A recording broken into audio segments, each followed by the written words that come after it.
Hallelujah. Praise the Lord.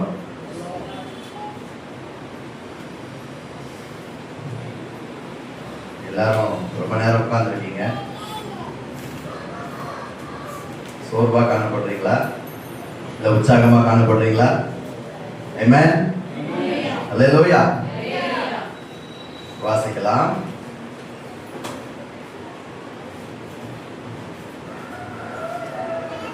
யோவான் எழுதின சுவிசேஷம் 19:27. அதற்கு எல்லாம் முடிந்தது என்று இயேசு அறிந்து வேத வாக்கியம் நிறைவேறத்தக்கதாக தாகமாய் இருக்கிறேன் என்றார். ஹalleluya. கண்களை மூடுவோம். தேவரே உம்மை ஸ்தோத்திரிக்கிறோம் ஆண்டவரே, உம்மை துதிக்கிறோம் அப்பா. நேற்றும் என்றும் என்றும் மாறாதவரே உம்மை ஸ்தோத்திரிக்கிறோம் ஆண்டவரே. இந்த ஒரு விஷயம் கூட கர்த்தாவே ஸ்தோத்திரம்பா. அடியேனை ஆண்டவரை மறைத்து நீர் வெளிப்படுவீராக. நீர் என்ன பேச சித்தமா இருக்கிறீரோ அதை ஆண்டவரே சொல்லுவீராக ஆண்டவர். இயேசு மூலம் ஜெபம் ஜெபம் பிதாவே. ஆமென். வாசிங்க. அதற்கு எல்லாம் முடிந்தது என்று இயேசு அறிந்து வேத வாக்கியம் நிறைவேறத்தக்கதாக தாகமாய் இருக்கிறேன் என்றார். ஹalleluya. தாகத்துல நிறைய வகைகள் உண்டு இல்லையா? ஆமென். இப்போ யோவான் 7:37 பார்க்கலாம்.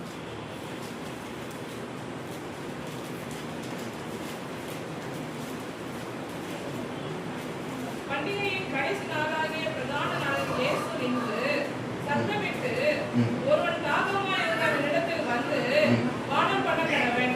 ஒருவன் தாகமாய் இருந்தால் என்னிடத்தில் வந்து பானம் பண்ண கடவன். ஹalleluya.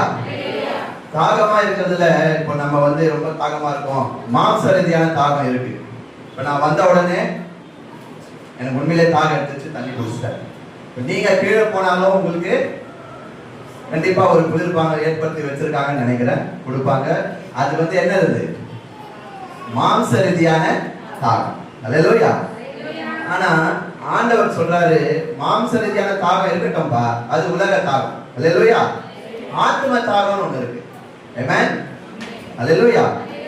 சோ உலக தாகத்துல பார்த்தா பணத்து மேல தாகம், பதவி மேல தாகம், ஒரு புகழ் இல்ல ஒரு வீடு நிலம், இந்த மாதிரி தாகங்கள் தான். ஆனா தேவனுடைய சன்னதியில அது ஒரு தாகம் இருக்கு. ஹalleluya. எப்போதுமே அவருடைய சிந்தை நம்ம மீது இருக்கணும், நமக்குள்ளே இருக்கணும். ஹalleluya. அதுதான் என்ன? அவர் மீது உள்ள தாகம். அந்த தாகம் இருந்துட்டாலே மற்ற காரியங்கள்லாம் நமக்கு என்னவா இருக்கும்? லகுவா இருக்கும். ஹalleluya. இந்த உலகத்துக்கான காரியங்கள் அனைத்தையுமே ஆண்டவர் வந்து அவர் மீது, அவரை நம்ம நோக்கி பார்க்கும் பொழுது இது எல்லாத்தையும் அவர் என்ன பண்றாரு? நமக்காக அவர் செய்ய சித்தமா இருக்கிறார். ஹalleluya. ஆமென். வாசிக்கலாம். யோவான் 4:13-14.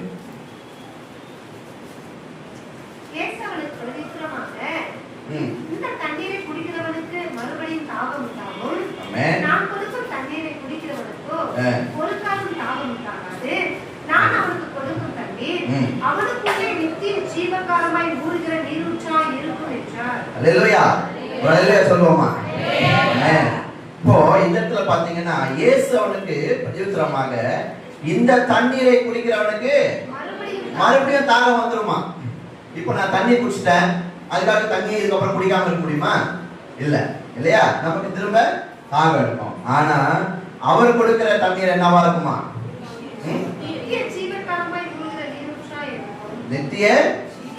நித்திய ஜீவன். ஹalleluya. அந்த இடத்துல உங்களுக்கு என்ன இல்ல? தாகம் கிடையாது. ஹalleluya. நம்ம அவர் மீது வைத்திருக்கிற ஒரு தாகம், அவர் வந்து என்னன்னாக்கா நம்மள வந்து அவர் கிட்ட சேர்க்கணும். அவரை கொண்டு போய் அவர் கிட்ட சேர்க்கணும். அதை நம்ம செய்யும் பொழுது எல்லா விஷயங்களும் பாத்தீங்கன்னா தானா டக்கு நடைபெறும். நிறைய விஷயங்களை நான் பார்த்திருக்கேன். நம்ம மாம்ச ரீதியா சில விஷயங்களை நம்ம வந்து தேடி போவோம், அது மேல ரொம்ப தாகமா இருப்போம், அது வாஞ்சியா இருப்போம், அது மேல எப்படியாச்சும் அதை வந்து நம்ம பண்ணிடணும், அடைஞ்சிடணும். ஆனா அது நடக்காது. அப்படியே நடந்தாலும் அது நிலைக்காது. ஹalleluya. ஆனா ஆண்டவர் சொல்றாரு, நீ என்ன நோக்கி பாரு, நீ என்ன பார்த்தனாலே என்ன என் மீது நீ எவ்வளவு தாகமா இருக்கேன்னு வந்து என்ன பண்றாரு? ஆண்டவர் நமக்கு ஒரு டெஸ்ட் வைக்கிறார். ஆல்வேஸ் எப்பவுமே நமக்கு வந்து என்னவா இருக்கு நான் சொல்றது, நம்ம இதுலயே பாத்தீங்கன்னா டெஸ்ட் தான். அல்லேலூயா. டெஸ்ட் இல்லைன்னா ஜாலியா இருப்பீங்கல்ல. ஆனா அந்த டெஸ்ட் வச்சாதான் என்ன ஆகும்? அந்த டெஸ்ட் வச்சாதான் நீங்க என்ன அளவுக்கு நீங்க வந்து தாகமா இருக்கீங்கன்னு தெரியும். எழுதுற டெஸ்ட் இல்லாமா அது வேற. சரியா? ஆண்டவர் நமக்கு என்ன பண்றாரு? நமக்கு ஒரு டெஸ்ட் வைக்கிறாரு. அதுல நம்ம வரும்பொழுது என்ன ஆகுதுன்னா நமக்கு ஒரு உள்ளார்ந்த சமாதானம், தேவனை நோக்கி பார்க்கும்போது நமக்கு ஒரு உள்ளார்ந்த சமாதானம், பசுத்த ஆவியுடைய நிரப்புதல் நம்மளோட இருக்கும். அல்லேலூயா. பசுத்த ஆவியுடைய நிரப்புதல் நம்மளோட இருக்கும் பொழுது என்ன ஆகுதுன்னா நமக்கு நித்திய ஜீவன் உண்டு. அல்லேலூயா. ஆமென். நமக்கு நித்திய ஜீவன் உண்டு. அல்லேலூயா. வாசிக்கலாம் சங்கீதம் 42:1.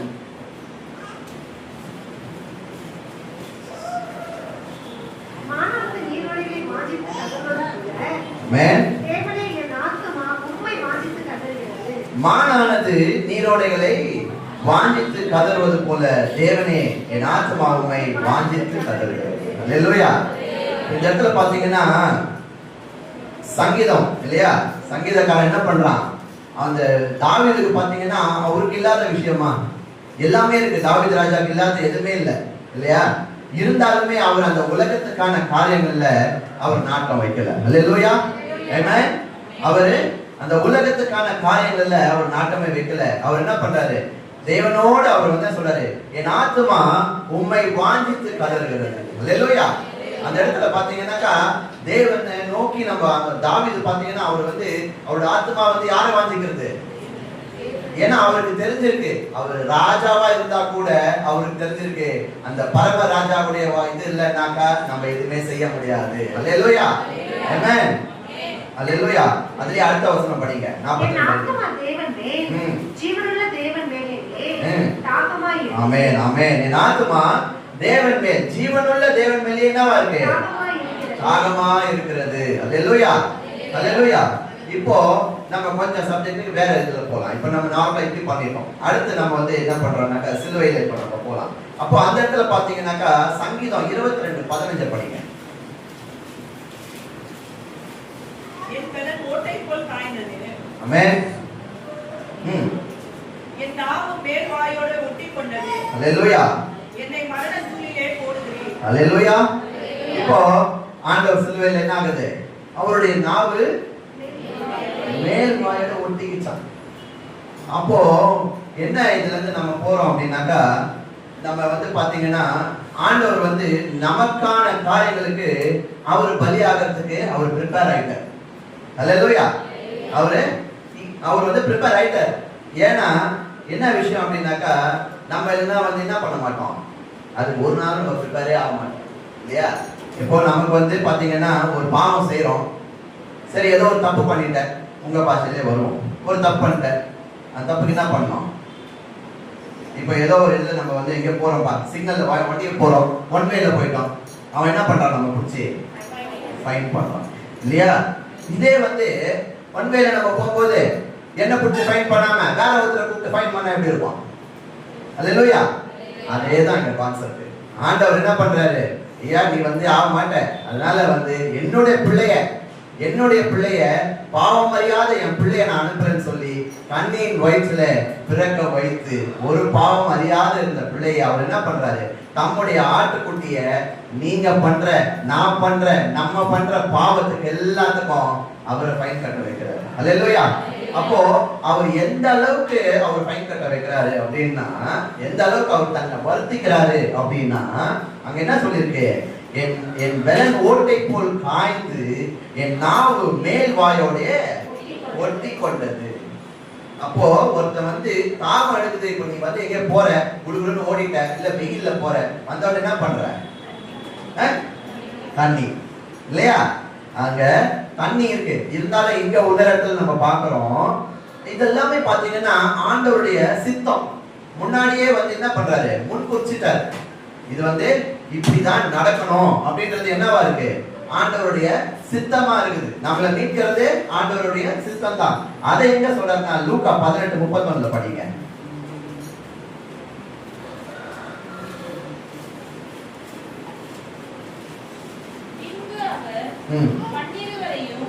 நம்மிடத்தில் அழைத்து இதோ எருசலேமுக்கு போகிறோம், மனுஷகுமாரனை குறித்த தீர்க்கதரிசிகளால் ஆமென் எழுதப்பட்டவைகள் எல்லாம் நிறைவேறும். நிறைவேறும். அல்லேலூயா. அவரே சொல்லிடுறாரு அவங்க சீஷரை கூப்பிட்டு என்னன்னு சொல்றாரு, ஏன் நம்ம எல்லாம் இப்ப எங்க போறோம், ஒரு இடத்துக்கு நம்ம போயிடும் இல்லையா, அங்க வந்து எழுதப்பட்டவை எல்லாம் என்ன ஆகுது, நிறைவேறும். நம்ம ஆண்டவரால் எழுதப்பட்டது எதுவுமே நிறைவேறாம இருக்கவே இருக்காது. ஒரு காலம் தாமதமாகலாம், அந்த தாமதத்துக்கு யார் காரணம், நீங்க தான் காரணம், நம்ம தான் காரணம். சில விஷயங்கள் நடக்கலையா, அந்த விஷயத்துக்கு வந்து இன்னும் நடக்கலையா நீ சரியா ஜாப் பண்ணல, நீ சரியா அவர் என்ன பண்ணல, அவர் கிட்டி சேரல. அல்லேலூயா. நீ அவரை வந்து இன்னும் அவர் வந்துட்டு என்ன எதிர்பார்க்கிறாரு, இன்னும் நீ தாகமா இருக்கணும், அவர் மீது நீ இன்னும் வாஞ்சியா வரணும் அப்படின்றத அவர் எதிர்பார்க்கிறாரு. சில விஷயங்கள் வந்து இன்னும் நடக்கலையே, வெகு நாளா நான் காத்திருக்கலையா, ரொம்ப நாளா அதுக்கு நான் வந்து பிரயாசப்படுறேன், இன்னும் எனக்கு கிடைக்கல அப்படின்னா நீ இன்னும் அவர் கிட்ட போலன்னு அர்த்தம். ஆமென் ஆமென் அல்லேலூயா. அப்போ இந்த விஷயங்கள்லாம் பார்த்தோன்னா அவருக்கு முன்கூட்டியே தெரிஞ்சிருக்கு. அவர் என்ன பண்றாரு, நமக்காக என்ன பண்றாரு, அவரு நமக்காக வந்து சிலுவையில கஷ்டப்படுறாரு.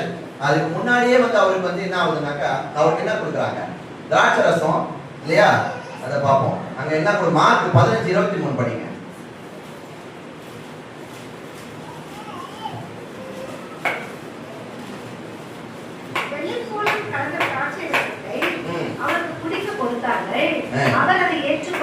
அவர் அதை ஏற்றுக்கொள்ளவில்லை. அல்லேலூயா. வெள்ளை போலும் கலந்த திராட்சை ரசத்தை அவருக்கு குடிக்க கொடுக்கிறார்கள் இல்லையா. திராட்சை ரசம் என்ன ஆகும், நீங்க அதை சாப்பிட்டேன்னா வலி தெரியாது, என்ன பண்றதே தெரியாது இல்லையா. இப்ப நிறைய பேர் நீங்க பார்த்துருப்பீங்க, குடிச்சிட்டு வந்தா சண்டை போடுவான், அவன் குடிக்காம இருந்தா நல்லா இருப்பான். ஆமென். அவன் குடிச்சிட்டு வந்தாதான் சண்டை போடுவான். ஏன்னா அவனுக்கு என்ன ஒரு தைரியம் வந்துடும்னா, நம்ம அடிச்சா கூட நமக்கு வலிக்காது, ஏன்னா அவன் தான் குடிச்சிருக்கான், அதுக்கான பெயின் கில்லர் அவன் ஆல்ரெடி எடுத்துட்டான். ஆனா நம்ம ஆண்டவர் என்ன சொல்றாரு, ஆண்டவர் வந்து அந்த திராட்சை ரசத்தை கொடுத்தார்கள் முன்னாடியே, அவர் சிலுவையில் அறையறதுக்கு முன்னாடியே இந்த காரியம் நடக்குது. அப்போ கொடுத்தா கூட அவர் என்ன பண்ணல, குடிக்கல. ஏன் குடிக்கல, அவர் குடிச்சிட்டாருன்னா அந்த வலி அவருக்கு தெரியாது. ஒன்ன வந்து மீட்கும் பொருளாக தான் அவர் வந்து தம்மை போய் பலியாக ஆகிறார் இல்லையா. அப்போ அந்த நேரத்துல இந்த மாதிரி வந்து அவர் சாப்பிட்டாருனாக்கா அவருக்கு என்ன இல்லை, வலி இல்லை. நம்மளுடைய பாவத்தை அவர் என்ன சொல்றாருனாக்கா, உன்னுடைய வலியை நான் முழுசா ஏற்றுக்கணும்னு நினைக்கிறேன், முழுசா ஒரு பர்சன்ட் கூட உனக்கு இருக்கக்கூடாது, நீ ஜீரோவாயிடணும், உன் ஃபைனல்ல நான் கட்டிடுறேன், உன்னுடைய பாவத்தை எல்லாம் நான் எடுத்துக்கிறேன், உன்னை வந்து நான் என்ன பண்றேன், ஒரு புதிய மனுஷனை சிரிச்சிக்கணும்னு நான் ஆசைப்படுறேன். அதனால அவர் என்ன பண்றாரு, அந்த நேரத்துல அவரு அவ்வளோ வலி, எவ்வளவு நேரம் அவர் டிராவல் ஆகுறாரு, ஃபுல்லா அங்கிருந்து அவர் கொண்டு போற நேரத்து வரைக்குமே பாத்தீங்கன்னாக்கா அவர் எந்த ஒரு இதுவுமே எடுக்கல. ஆனா ஆண்டவர் லாஸ்ட்ல பாத்தீங்கன்னா அவருக்கு என்ன கொடுக்குறாங்க, காடியை கொடுக்குறாங்க, கசப்பு கலந்த காடியை கொடுக்குறாங்க. அவரு ரத்தமும் அவர் வேர்வை துளியெல்லாம் ரத்தமா மாறி வந்துருக்கு. ஒரு துளி ரத்தம் கூட அவருடைய உடம்புல இருக்கக்கூடாது. ஏன், நமக்காக அவர் என்ன பண்றாரு, பலி ஆகிறாரு. அந்த பஸ்கா பண்டிகை நாள்ல தான் அவர், அதுக்கு முன்னாடியே இந்த விஷயங்கள் நிறைவேறணும்னு சொல்லி ஆண்டவருடைய சித்தம் இருக்கிறதுனால அவருடைய சித்தத்தின் பிரகாரம் நமக்கு எல்லாருக்குமான விடுதலை அவர் என்ன பண்றாரு, கொடுக்க அவர் தயாராகிட்டாரு. அவர் கடைசியா அந்த காடியை வந்து என்ன பெற்றுக்கொண்டாருன்னு இருக்கு. அது ஏன் அப்படின்னாக்கா, ஒரு அந்த லிட்ரேச்சர்ல பார்க்கும்பொழுது அவங்க அதுல போட்டிருக்கு, அந்த காடியை வந்து குடிச்சுட்டு அது என்ன பண்ணுமா, உள்ள இருக்க பிளட் கிளாட்டை வந்து எடுத்துருமா. ஆமென். நமக்கு ரத்தம் வந்த ரத்தம் நின்றுடும் இல்லையா. அந்த காடியை வந்து குடிக்கும் போது, அந்த காடியை வந்து இது ஆகும்போது அவருக்கு என்னன்னாக்கா, அந்த ரத்தம் வந்து பாத்தீங்கன்னா கிளாட் ஆகாதான். அப்போ அவர் உடம்புல என்ன இல்லை, ஒரு துளி ரத்தம் கூட கிடையாது, ஒரு துளி தண்ணீரும் இல்லை, ரத்தமும் இல்லை. கடைசியா அவன் அந்த போர் சேவை என்ன பண்றான், ஈட்டியால வந்து அவனுக்கு அப்ப கூட அவனுக்கு முடியல, சத்துட்டாரான்னு பாக்குறதுக்கு ஈட்டி எடுத்து குத்தி பார்க்கலாம். அல்லேலூயா. அப்போ நமக்காக நம்ம பண்ற பாவங்களுக்கெல்லாம் அவர் தான் பலியாகிட்டார். அல்லேலூயா. ஒரு ஆமென் சொல்லுவோமா? அல்லேலூயா. ஒரு சின்ன கதை ஒன்று நான் சொல்லி அப்படி முடிக்கிறேன். அல்லேலூயா. ஒரு ஒரு இதுல வந்து என்னன்னாக்கா, ஏலம் விடுறாங்க, ஆப்ஷன். அந்த ஆப்ஷன்ல பாத்தீங்கன்னாக்கா ஒரு பழைய காலத்து வயலின், ரொம்ப பழமையானது. அப்போ அந்த பழைய வயலின் என்ன பண்றாங்கன்னாக்கா, ஆப்ஷன் விடும்போது 100 ரூபாய் எப்படி ஸ்டார்ட் பண்றாங்க, 100 ரூபாய்க்கு ஸ்டார்ட் பண்றாங்க. ஒருத்தர் 200 ரூபாய் கேட்கிறாரு, ஒரு லேடி 300 ரூபாய் கேட்கிறாங்க. திடீர்னு ஒரு கடைசியில இருந்து ஒரு வயசானவர் என்ன பண்றாரு, அது நான் முன்னாடி வரட்டுங்களா அப்படின்னு கேட்கிறாரு. சரி, நான் அந்த ஆப்ஷன் என்ன சொல்றாரு, சரி வாங்க ஐயா அப்படின்னு முன்னாடி சொல்றாரு. அவர் வந்து என்ன பண்றாரா, அந்த வயலின் அந்த கேஸ்ல இருந்து எடுக்கிறார். எடுத்து அது மேல இருக்கிற தூசி அப்படி ஊதிட்டு அந்த போ எடுக்கிறார். போ அது வாசிப்பாங்க இல்லையா, அந்த போ எடுத்து அதையும் ஊதிட்டு அதுல வந்து பாத்தீங்கன்னாக்கா ரொம்ப எப்படி சொல்றது, finest melody. he played the finest melody. அவரால் அதை கேட்கும்போது அவர் எல்லாரும் அந்த இந்த வாத்தியத்துல இருந்து இப்படி ஒரு இதுவா, இப்படி ஒரு ஸ்வரம் வருமா, இதுல இருந்து இப்படி ஒரு சத்தம் வருமான்னு எல்லாரும் அப்படியே வியக்கிற அளவுக்கு கொண்டு வந்தார். அப்போ அந்த இதை வாசிச்சுட்டு வைக்கும் பொழுது டக்குன்னு இந்த ஆப்ஷன் விடாதுல, அவர் அடுத்த வார்த்தை என்ன சொல்றாரா, 10,000 அப்படின்றார். ஒருத்தர் என்ன பண்றாரா, 100 ரூபாய்க்கு போனது எங்க போயிடுச்சு, 10,000க்கு போயிடுச்சு. 10,000 20,000 30,000 போயிடுச்சுதான். அல்லேலூயா. இதுல 300 ரூபாய்க்கு ஒரு லேடி கேட்டுச்சுல, அந்த 300 ரூபாய்க்கு அந்த லேடி அந்த ஆப்ஷன் கிட்ட வந்து அழுதான், ஏங்க நான் வாங்கிருப்பேனுங்க, ஏன் எனக்கு கொடுக்கல. அல்லேலூயா. ஏன் எனக்கு கொடுக்கல அப்படின்னும் பொழுது அந்த ஆப்ஷனை சொன்னாராம், அந்த the price of the violin went up due to the master's touch. Hallelujah. நம்ம எல்லாம் எப்படி இருக்கிறோம், அந்த பாழா போன வயலின் மாதிரி தான் இருக்கும். ஆண்டவர்கிட்ட நம்மளை ஒப்பு கொடுக்காத வரைக்கும், அவரிடத்துல நம்ம தாகமா நம்ம அவரை தேடாத வரைக்கும் நம்ம அப்படிதான் இருக்கும். ஹல்லேலூயா. அந்த இடத்துல எப்போ நீ வந்து உன்னை ஒப்பு கொடுத்து நீ வந்து சரண்டர் ஆவறியோ, உன்னோட தாகத்தை உலகத்தின் மேல ஊற்றாம உன்னோட தாகத்தை நீ கொண்டு போய் எங்க ஊற்றணும், ஆண்டவர் சமூகத்துல நீ எப்போ சேர்றியோ, என்னைக்கு நீ வந்து அதெல்லாம் செய்ய ஆரம்பிக்கிறியோ, அன்னைக்கு ஆண்டவர் என்ன பண்றாரு, he will play the finest melody. ஹல்லேலூயா. ஆமென் சொல்லுவோமா. ஹல்லேலூயா. அன்பான தேவ பிள்ளைகளே, என்னைக்கு நீங்க வந்து எல்லாத்தையும் ஒப்பு கொடுத்துட்டு இந்த அளவுக்கு நீங்க வந்தீங்களோ, அன்னைக்கு ஆண்டவர் உங்க மேல இருக்கிற எல்லா தூசியும் எல்லா கரைகளையும், ஹல்லேலூயா, எல்லா பாவத்தையும் அவர் நீங்க அவர் என்னவா இருக்காரு, சித்தமா இருக்காரு. அப்ப அவர் என்ன பண்ணுவாராம், ஆண்டவர் வந்து என்ன சொல்றாருனாக்கா, உன்னை புழுதியில இருந்து எடுக்கிறேன்ற. ஹல்லேலூயா. My God can pick up nobody தான் யாரு, யாருமே இல்லைங்க, ரொம்ப பாவங்க அவன். ஹல்லேலூயா. My God can pick up nobody, he can make them somebody. அவரை வந்து எப்படி ஆக்குறாராம், ஒரு ஒண்ணு இல்லாத புழுதில இருந்து இருக்கிறவனை எடுத்து அவனை வந்து நம்ம ஒப்பு கொடுக்கும் போது ஆண்டவர்கிட்ட நீ புழுதில இருந்து இருக்கிறன்னு தெரிஞ்சு ஆண்டவர் என்ன பண்றாரு, உன் மேல இருக்கிற தூசி எல்லாம் அவர் எடுத்து கொடுக்குறாரு. நீ சுத்தமா அவர் பரிசுத்தமா அவர். ஹல்லேலூயா. நீ அந்த மாதிரி ஆகும்போது அவர் என்ன பண்றாராம், நீ யார் முன்னாடிலாம் நீ வந்து ரொம்ப குறுகி இருந்தியோ, யார் முன்னாடிலாம் நீ வந்து அவமானப்பட்டியோ, யார் முன்னாடி நீ நல்லா வாழணும் நீ நினைச்சு இருந்தியோ, அங்க முடியாம இருந்துச்சு இல்லையா, எப்ப நீ ஆண்டவர் மேல தாகத்தை வச்சு நீ அங்க போறியோ, அப்போ அவர் பண்றாராம், he can make them somebody in front of everybody. ஹல்லேலூயா. ஒண்ணு இல்லாத உன்னை அவர் என்ன பண்றாரு, நோபடியா இருந்த உன்னை ஒரு சம்படியா மாத்தி எல்லாரும் முன்னாடி என்ன பண்றாரு, கெத்தா நிக்கிறாரு. ஹல்லேலூயா. ஆமென். ஹல்லேலூயா நிக்கலாம். ஹல்லேலூயா. அப்போ அவர் நீ வந்து யாரும் கன்சல்ட் பண்ண தேவையில்ல, நீ சொல்றதுதான் முடியும். ஹல்லேலூயா. ஆனா அதுக்கான காரியத்துக்கு நீ என்னவா இருக்கணும், உன்னோட பார்வை எங்க இருக்கணும், உன்னோட தாகம் எங்க இருக்கணும், ஆண்டவரை நோக்கி இருக்கணும். ஹல்லேலூயா. ஒரு ஹல்லேலூயா சொல்லுவோமா. ஆமென். ஹல்லேலூயா. ஆமென் ஆமென் ஆமென். சோ நம்ம லாஸ்டா பார்த்து முடிப்போம். என்ன ஃபர்ஸ்ட் வசனத்தை வாசிங்க, யோவான் 19:28.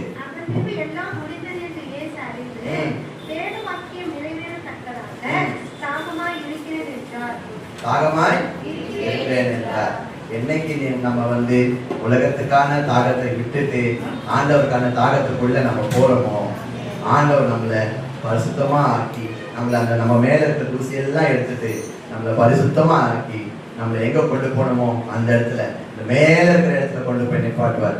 அதற்காக நம்ம எல்லாரும் அதுக்காக என்ன பண்ணணும், ஆயத்தப்படணும். நம்மளுடைய கண்களை யார் மீது திருப்பணும், ஆண்டவர் மீது திருப்பணும். ஹல்லேலூயா. ஆமென். ஹல்லேலூயா.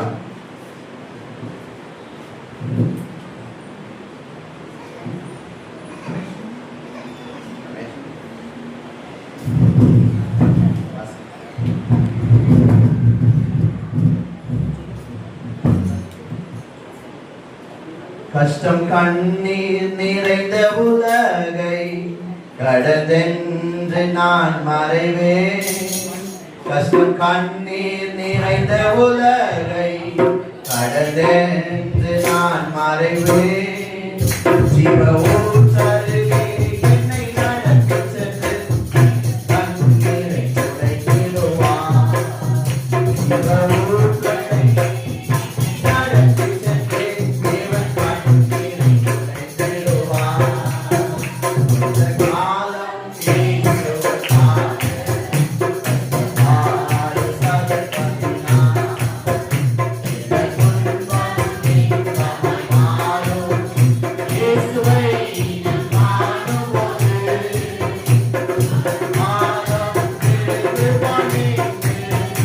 I